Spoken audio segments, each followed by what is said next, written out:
Venezuela की राजधानी Caracas में राष्ट्रपति भवन के आसपास भारी गोलीबारी की खबरें मिल रही हैं। अलग अलग सूत्रों के मुताबिक कराकास में कई जगहों पर फायरिंग की आवाजें सुनी गई और बताया जा रहा है कि गोलीबारी राष्ट्रपति भवन के आसपास के इलाके से हो रही है। ये जो क्षेत्र है आप देखिए कराकास से, जो कि वेनेजुएला की राजधानी है और हाल ही में वहां के राष्ट्रपति को गिरफ्तार किया गया है मादुरो को, और ऐसे में अब राष्ट्रपति भवन के आसपास ही ये पूरी फायरिंग की आवाज आप यहां पर देखिए।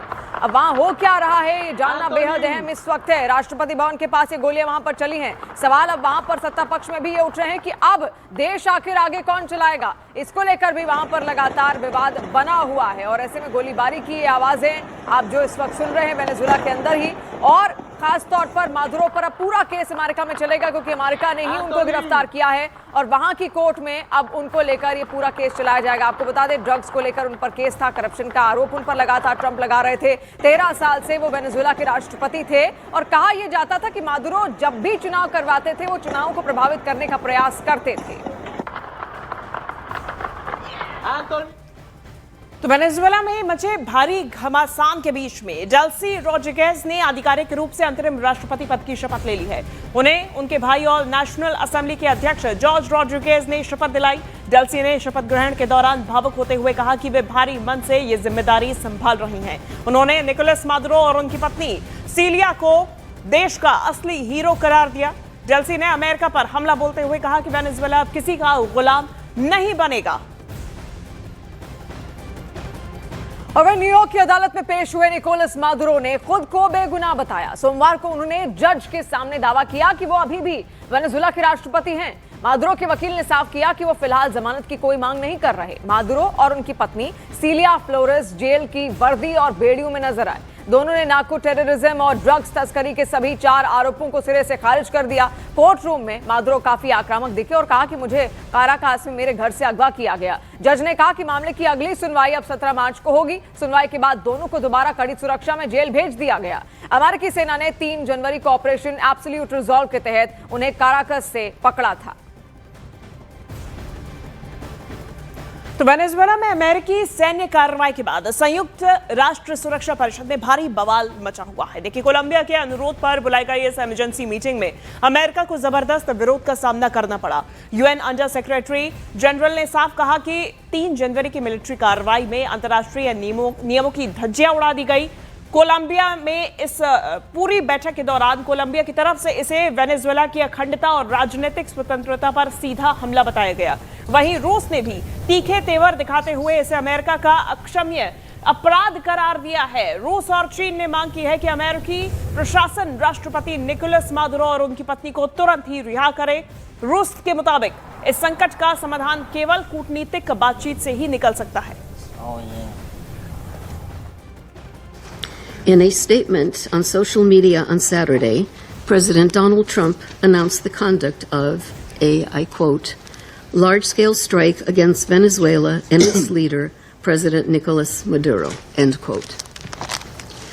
During a press conference on Saturday, President Trump stated, and I quote again, "We are going to run the country until such time that we can do a safe, proper, and judicious transition," end quote. The government of Venezuela has characterized the United States' action as a military aggression carried out in civilian and military areas and as a flagrant violation of the Charter, posing a threat to international and regional peace and security. We firmly condemn the U.S. act of armed aggression against Venezuela in breach of all international legal norms. In connection with the confirmed reports about the presence of the abducted president of Venezuela, Nicolas Maduro, and his spouse in the United States. और इस बीच UNSC के मंच पर Colombia के आह्वान पर Venezuela के मुद्दे पर अहम बैठक हुई। इस बैठक में वेनेजुएला ने भी अपना पक्ष रखते हुए 4 अहम मांगे दुनिया के सामने रखी। यूएनएससी में वेनेजुएला की मांग, सबसे पहली जो मांग थी वो थी राष्ट्रपति मादुरो और उनकी पत्नी को अमेरिका से रिहा करें। इसके बाद वेनेजुएला के खिलाफ अमेरिकी कार्रवाई की भत्सना भी यहां पर हो, ये मांग उनकी थी। फिर तीसरी मांग थी शक्ति के बल पर किसी क्षेत्र और संसाधन पर कब्जा करने के सिद्धांत की पुष्टि हो। चौथी मांग तनाव कम करने और आम नागरिक की सुरक्षा का प्रस्ताव स्वीकार हो। उसको लेकर पूरी बहस बाकायदा यूनाइटेड नेशन सिक्योरिटी काउंसिल में हुई है और वेनेजुएला को लेकर कई सारी मांगे अलग अलग देशों की ओर से रखी गई। तो देखिए, वेनेजुएला के राष्ट्रपति निकोलस मादुरो की गिरफ्तारी के बाद संयुक्त राष्ट्र सुरक्षा परिषद में तीखी बहस छिड़ गई है।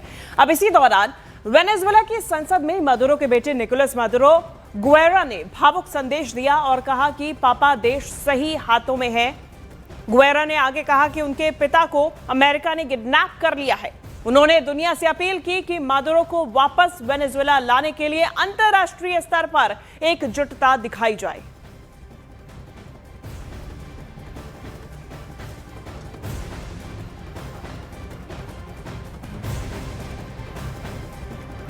तो वहीं चीन ने संयुक्त राष्ट्र की इमरजेंसी मीटिंग की डिमांड करके ट्रंप को बहुत बड़ी मुश्किल में डाल दिया है। चीन ने कहा है कि निकोलस मादुरो को फौरन रिहा किया जाए। वहीं प्रेसिडेंट ट्रंप ने वेनेजुएला के बाद कोलंबिया, क्यूबा, मेक्सिको पर भयानक हमले की वार्निंग दी है। ट्रंप ने कहा है कि ये देश अमेरिका के लिए बड़ा खतरा बन चुके हैं और इसीलिए इन पर हमला जरूरी है। No nation in the world could achieve what America achieved. This was one of the most stunning, effective, and powerful displays of American military might and competence in American history. We're in charge. America ने युद्ध की आग भड़का दी है। Venezuela में भड़का युद्ध कई देशों को राख में मिला सकता है, क्योंकि अमेरिका ने वेनेजुएला पर जितना बारूद बरसाया है वो सिर्फ ट्रेलर है। ट्रंप कह रहे हैं कि ये शुरुआत है। अमेरिका एक एक दुश्मन का घमंड तोड़ेगा। जिसने भी ट्रंप की बात नहीं मानी उसे अब सुपर पावर नहीं छोड़ेगा। ट्रंप की हिट लिस्ट में फिलहाल टॉप 4 देश हैं। लैटिन अमेरिकी देश कोलंबिया, क्यूबा, मैक्सिको और अमेरिका के ही पड़ोसी ग्रीनलैंड पर ट्रंप ने मिलिट्री एक्शन की वार्निंग रिलीज कर दी है।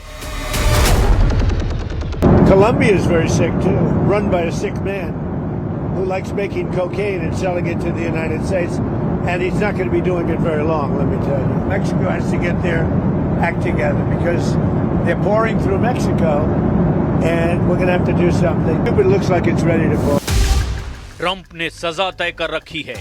जिन्हें सजा दी जानी है उन पर आरोप भी तय हैं।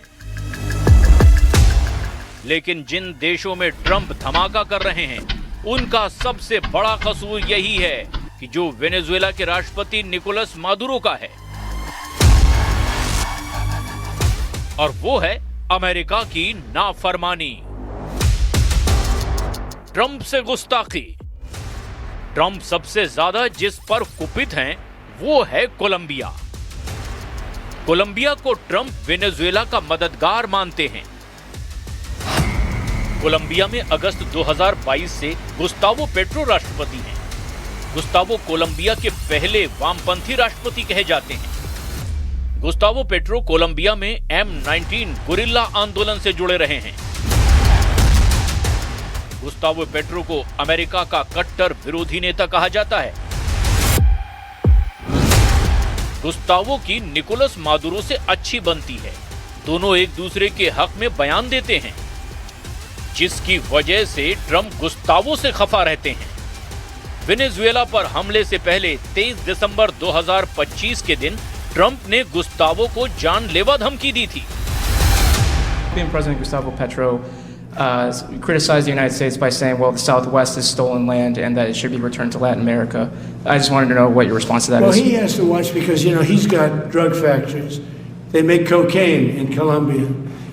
And he's no friend of the United States. He's very bad guy. And he's got to watch his ass because he makes cocaine and they send it into the United States of America from Colombia. Trump दबदबा चाहते हैं। दक्षिण America महाद्वीप के सभी देशों पर नकेल डालना चाहते हैं।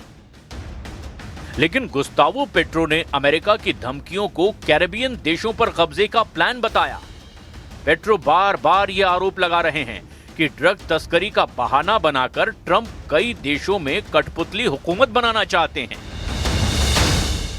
Dicho, hermano, usted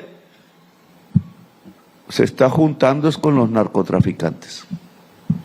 Hasta los indulta. Y en cambio está atacando a quien pudiera ayudarlos si es que de verdad su objetivo fuera vencer el narcotráfico. ¿Quiénes más conocemos del Caribe que nosotros mismos? ¿Quiénes más conocen de Colombia que los colombianos y las colombianas? ¿Quiénes mejor incautan sin matar a nadie centenares de toneladas de cocaína que Colombia? Trump के anti drug war पर शक जताने वाला दूसरा देश है Cuba, क्योंकि Cuba ने आरोप लगाया कि वेनेजुएला में अमेरिका के हमले के दौरान उसके 32 फाइटर की मौत हुई है। क्यूबा की सरकारी न्यूज एजेंसी प्रेंसा लैटिना के मुताबिक निकोलस मादुरो की सुरक्षा में लगे 32 लड़ाकों को अमेरिका ने मार डाला है। क्यूबा ने अपने सैनिकों के सम्मान में 2 दिन का राष्ट्रीय शोक भी रखा। अमेरिका ने साल 1960 से ही क्यूबा के खिलाफ बड़े पैमाने पर व्यापार प्रतिबंध लगा रखा है। लंबे समय तक अमेरिका और क्यूबा के बीच राजनयिक संबंध भी नहीं थे। क्यूबा में मिगुएज डियाज कैनेल की सरकार है, जिन्हें अमेरिका का कट्टर दुश्मन कहा जाता है।